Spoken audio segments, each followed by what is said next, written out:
Politiquement vôtre. Sur Jéricho. On retrouve Bertrand Mertz, maire de Thionville, conseiller général, vice-président de Thionville Porte de France. À mes côtés pour l'interroger, Jean-Pierre Jagère et Pierre Festauer du journal La Semaine. Pierre, alors un petit mot sur les transports, parce que ça c'est quelque chose que vous aimez beaucoup. Vous êtes beaucoup impliqué. Transport intramuros en direction du Luxembourg. Où en sont tous ces dossiers que nous avions déjà évoqués l'année dernière? Vous avez vu qu'il y a pas très longtemps, j'ai inauguré avec le ministre Wiesler, le ministre luxembourgeois des Transports, trois nouveaux arrêts du Ville-à-Ville, et on est en train de travailler pour des nouvelles dessertes. C'est-à-dire que le Ville-à-Ville, dont je rappelle aussi, je le dis humblement, parce que quand on fait sa propre pub, on paraît toujours un peu prétentieux, mais c'est la vérité. Le Ville-à-Ville est le résultat de discussions que j'avais eues à l'époque, où j'étais vice-président de la région et président du comité de desserte du Sillon-Lorrain, avec Lucien Lux, avec qui j'étais ami, qui était le ministre des Transports à l'époque. Beaucoup ont critiqué en disant qu'est-ce que c'est que ce machin, et c'est un vrai succès. Aujourd'hui, on veut lui donner plus d'ampleur, avec de nouvelles dessertes, notamment Ovalde, la Cloche d'Or, des nouvelles dessertes. On pense y arriver pour le début de l'année prochaine. Je touche du bois. Bon, maintenant, il faut aller encore plus loin. On sait que même si le TER monte en puissance au maximum de ses possibilités, ça ne suffira pas. Il faut donc, à mon avis, faire une autre proposition. Un TCSP transfrontalier que j'ai proposé en tant que président du SMITU, qui relierait donc Thionville au Luxembourg sur une voie réservée aux autocars, pour qu'on ait vraiment une liaison transport en commun, en site propre, qui pourrait transporter des milliers et des milliers de passagers. C'est à mon avis, c'est la seule voie d'avenir. Hein. Alors, il y a une autre proposition qui est celle carrément d'un tramway. Pourquoi pas? Mais ça coûte beaucoup plus cher. Voilà. Mais est-ce que tout ça, c'est pas une façon de repousser le problème? Est-ce qu'il faudrait pas déjà se mettre, je dirais, à une norme de circulation un peu classique aujourd'hui, faire un contournement autoroutier ouest, et que ça circule, et après on y rajoute des moyens écologiques? Mais ça c'est le débat du SNIT, du schéma national des infrastructures de transport. Moi, je pense que le contournement ouest de Thionville n'apportera aucune amélioration au transport des voyageurs, des frontaliers vers le Grand-Duché. Aucune. Donc, je dis que ça coûte 250 millions d'euros en l'état.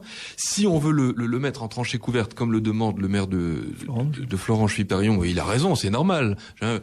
Ça coûtera encore beaucoup plus cher et ça ne réglera rien. Et donc, je pense que il faut réfléchir avant tout à une solution de transport vers le Grand-Duché du Luxembourg. Et s'agissant du contournement de Thionville, moi je propose, en tant que président du SMITU, puisque je suis président de l'autorité de transport, organisatrice de transport dans le Nord-Mosellan, le SMITU, je propose qu'on étudie une autre solution qui consiste à prolonger l'A30 et à la relier à l'A28 belge, au nord de Belleval, pour parler clairement, ce qui aurait l'avantage de desservir Belleval et de faire que tout ce flux de poids lourds éviterait notre territoire. Alors on me dit oui, mais le problème c'est qu'ils vont faire le plein au Grand-Duché du Luxembourg.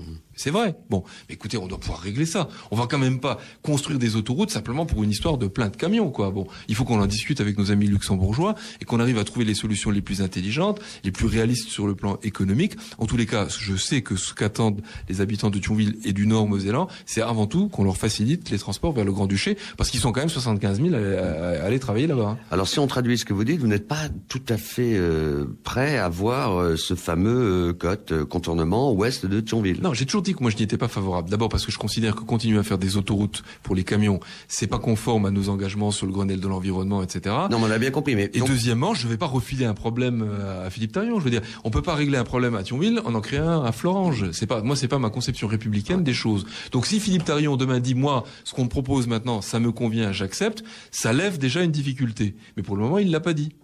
Et pourtant, le CESL, ce matin, la personne de Patrice Sanglier, qui a proposé une analyse de l'avant-projet du schéma national d'infrastructure de transport, dit il faut absolument que les gens se saisissent de ce projet, entre autres parmi toutes les infrastructures et du contournement. Mais je pense que le contournement ouest n'a de sens qu'à deux conditions. Un, qu'on donne satisfaction aux maires de Florange, aux habitants de Florange, c'est-à-dire que ça soit écologiquement acceptable pour eux. Et deuxièmement, qu'on le prolonge immédiatement par une mise à 2 fois 3 voies de l'A31 pour une voie TCSP dans le cadre du projet que j'évoquais à l'instant. C'est-à-dire qu'on dit, à la fois on règle le problème du contournement de la ville et en même temps on règle le problème du transport vers le Grand-Duché. Mais ça, vous seriez prêt à vous battre pour ça, pour qu'on ait une solution cohérente de ce type-là? Mais bien sûr. Mais le COT, c'est quoi? C'est qu'un morceau de la 32. La 32 a été abandonnée, on a gardé le COT. Bon, mais il n'y a pas une vue d'ensemble. Moi, je peux pas venir devant mes concitoyens en leur disant, vous savez, on va consacrer 250 millions d'euros pour faire quelques kilomètres d'autoroute pour contourner Thionville. Mais pour ce qui est d'aller au Luxembourg, continuez à vous débrouiller dans vos embouteillages. Ils vont me dire, mais attendez, vous êtes fous. Moi, je suis pas d'accord avec ça. Je veux qu'on propose une solution d'ensemble qui règle les problèmes de transport. Donc, je fais des propositions. D'accord. On referme le dossier des transports pour passer à celui de la communauté d'agglo avec Pierre Festauer. Pierre. Oui, alors, à la communauté d'agglo, il y a 3 personnages qui ont un caractère assez fort. Vous-même, Patrick Weiten, Patrick Luxembourger. Est-ce qu'à terme, c'est durable, d'après vous? Écoutez, je souhaite une longue vie. La biodiversité dans son acceptation. Je nous souhaite en tous les cas à tous les 3 une longue vie au sens et politique évidemment, mais surtout biologique du terme. Hein. Donc voilà. Moi, je pense que l'intelligence nous commande de trouver des terrains d'entente. En tous les cas, moi, je m'y emploie depuis 2 ans et demi. Hein. J'ai quand même réglé un certain nombre de problèmes. Je vous rappelle que, par exemple, il n'y avait pas de schéma, il n'y avait pas de SCOTAT à Thionville à mon arrivée. Mon prédécesseur avait bloqué la création du schéma du syndicat du schéma de cohérence territoriale. J'ai réglé le problème. Aujourd'hui, on a réglé cette difficulté-là.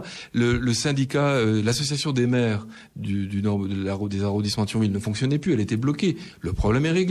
Bon, donc j'ai réglé un certain nombre de problèmes. Je fais preuve de beaucoup de bonne volonté. Maintenant, il faut aussi que les autres en mettent un peu. Mais, est-ce qu'à Thionville et en Moselle-Nord, vous ne trouvez pas qu'on dépense un peu trop d'énergie, à recoller les morceaux plutôt qu'à la consacrer à porter des projets? Vous savez quel est le problème, je vais vous dire. Le problème, c'est l'ego. L'incroyable ego des êtres humains et particulièrement des politiques qui ne veulent jamais reconnaître. Vous incluez là-dedans, bien évidemment. Ils sont tous comme ça ou pas? Eh ben, écoutez, moi, j'essaie de pas être comme ça. Moi, si je me trompe, je me dis je me suis trompé parce que j'ai pas la prétention d'être infaillible. Je peux me tromper. Bah, si je me trompe, je me dis je me suis trompé. Je vais vous expliquer ce que je fais. Quand on fait de la politique, on utilise une forme de discours qu'on appelle le discours rhétorique. Je sais parfaitement manier ça. On l'apprend dans les écoles d'avocats. C'est quoi la rhétorique? Ça consiste à avoir toujours raison. Le problème, c'est que quand on fonctionne comme ça, on peut pas dire je me suis trompé. Et si on peut pas dire que je me suis trompé, on persévère dans l'erreur. Eh bien, moi, j'ai décidé un jour que j'allais remplacer le discours rhétorique par le discours logique. Et donc, le discours logique, il consiste à dérouler un raisonnement logique. Et si à un moment donné, à un point du raisonnement, on se dit bah là, ça coince, c'est donc que quelque part j'ai commis une erreur et je le reconnais et je fais marche arrière et je repars. Et c'est le seul moyen. Il faut pas mettre d'ego dans ces histoires-là. Si on met de l'ego, on bloque les choses uniquement par satisfaction personnelle, pour se dire c'est moi le meilleur, c'est moi le plus fort, etc. Je m'en fous de ça. Je m'en fous. Je veux régler les problèmes, je veux que ça avance. On a l'impression que vous vous êtes donné un peu d'air aussi, en bonne entente avec Dominique Gros et aussi avec le maire de Briey, en réfléchissant sur une structure plus large, la fameuse future métropole. Mais je vous rappelle, vous avez raison. Enfin, je me suis donné un peu d'air. On peut faire cette analyse politique. Vous avez raison. Non, enfin, sortir des égos. Ça... Oui, d'abord avec Dominique Gros, on fonctionne pas du tout comme ça. Moi, je regarde faire Dominique Gros, j'ai beaucoup d'admiration pour lui. Il est de 20 ans mon aîné et je trouve qu'il est un excellent maire de Metz. Évidemment, le maire de Briey, qui est un homme qui a une 30aine d'années de plus que moi, est aussi quelqu'un pour qui j'ai de l'admiration et du respect. Et donc ça ne me gêne pas de le dire.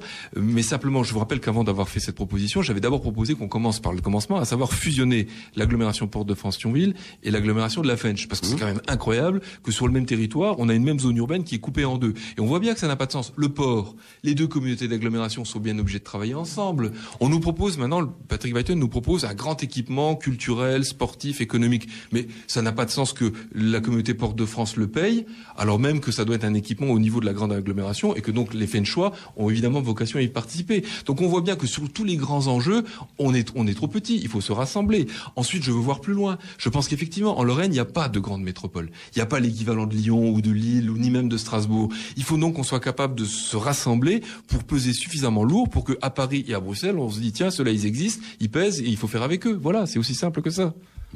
Justement, à propos d'espace dans le Nord-Mosellan, il y a quand même un personnage dont on parle assez peu, mais qui pèse, c'est Michel Paquet, avec sa communauté de communes de Cattenom et environ. Oui, bien sûr. Bah, écoutez, d'abord, c'est une communauté de communes qui a des moyens, qui fait des réalisations. C'est quand même, quand on connaît le territoire de la communauté de communes, on est impressionné par tous les équipements qui existent.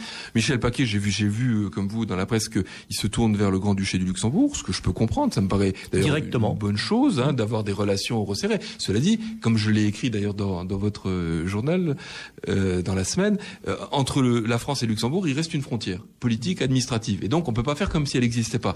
Donc, que nous resserrions resserrions nos liens avec nos amis luxembourgeois, que nous inventions des synergies, tout cela est bel et bien, et j'y souscris, j'y participe moi-même, notamment en resserrant des liens avec des ministres luxembourgeois, mais en tous les cas, on ne peut pas faire encore ce que l'on peut faire du côté français, parce qu'il y a une frontière. Donc voilà, mais moi j'observe avec intérêt ce que fait Michel Paquet, je trouve qu'il a raison de discuter avec ses homologues des communes luxembourgeoises frontalières. Mais est-ce qu'à terme, justement, on va pas dire, plutôt aller chez Michel Paquet que chez Bertrand Mertz ou Patrick Weilton à Thionville? Est-ce qu'on va pas zapper Thionville un jour? Non, ça je crois pas. Non, là, oui, ça, vous disiez tout à l'heure, à Thionville, il y a beaucoup de travaux. Regardez un peu, depuis 2 ans et demi maintenant que je suis responsabilité, il y a des chantiers partout. Thionville attire malgré la crise. Il y a des chantiers partout. Des immeubles, des opérations, mais il y a des hôtels en construction, des bâtiments d'habitation.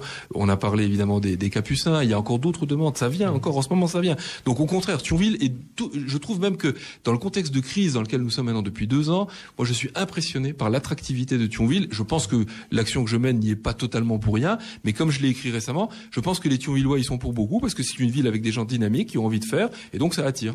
Vous parlez de l'attractivité de Thionville. Un tiers des actifs luxembourgeois, Thionvillois, travaillent au Luxembourg. Oui. La crise, elle est également au Luxembourg. Est-ce que vous n'avez pas peur pour Thionville? Ah mais là, on peut avoir peur, mais pas seulement pour Thionville. Je veux dire, là, c'est toute la Moselle qui aujourd'hui vit quand même en partie grâce à la richesse qu'apportent les frontaliers. Donc effectivement, mais ça c'est une interrogation qu'on doit avoir. J'ai des réflexions moi sur la situation économique globale. Je veux bien en parler avec vous, mais c'est à vous de dire. Alors on va aller très très vite parce que l'émission arrive à son terme. Deux questions, une sur les cantonales qui se profilent pour mars.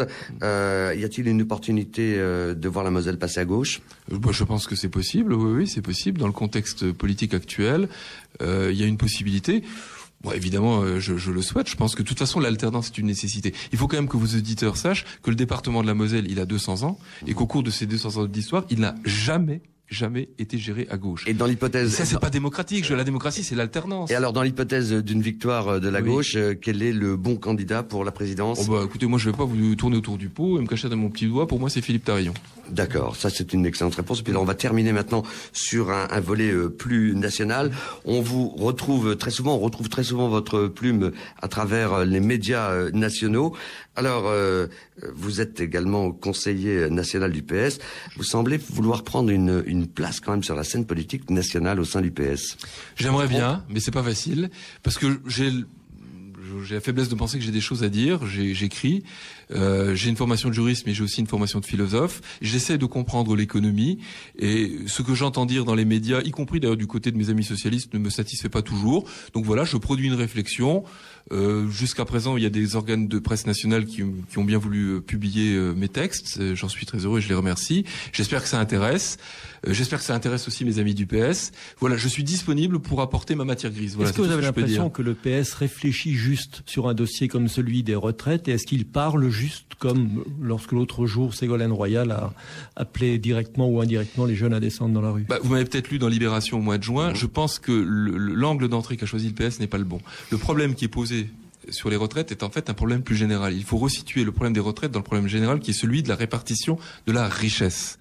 On s'est focalisé sur l'histoire du départ, de l'âge de départ en retraite, alors que le problème est de savoir qui va payer les retraites. Et j'ai donné des chiffres dans l'article de Libération. De mémoire, simplement ceci. Au cours des 30 dernières années, il y a 10% de la richesse nationale, du PIB, qui est passée du travail vers le capital. On a appauvri le travail, et ce sont des chiffres de la Commission européenne. Ça vient pas d'une officine gauchiste, c'est la Commission européenne qui le dit. Bon, donc on a appauvri le travail, on a enrichi le capital, et ça c'est plus possible. Une société qui fonctionne comme ça, une économie qui fonctionne comme ça, elle produit en permanence des crises, on le voit. Il faut donc remettre de l'équité, de la justice sociale dans l'économie, et c'est ce qu'il faut faire. Et à mon avis, c'est ça que veulent entendre les gens. Après, les discussions sur la pénibilité, qui est d'ailleurs un néologisme absolument atroce, parce qu'on dit le caractère pénible en français. La pénibilité, ça n'existe pas. Ça n'est pas un mot français.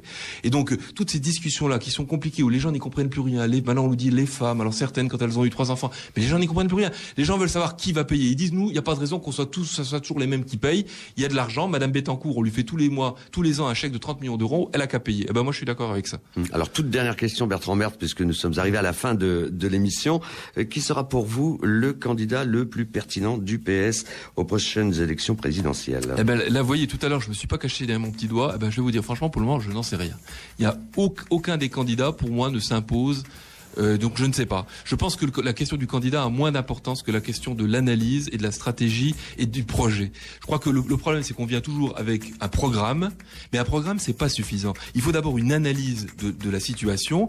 Partant de là, il faut dessiner une stratégie et ensuite avoir un projet qui est porté par un homme ou une femme. Bertrand Mertz, merci d'être venu. Je rappelle que vous êtes maire de Thionville, conseiller général, vice-présidente de Thionville, Porte de France. Bonne soirée.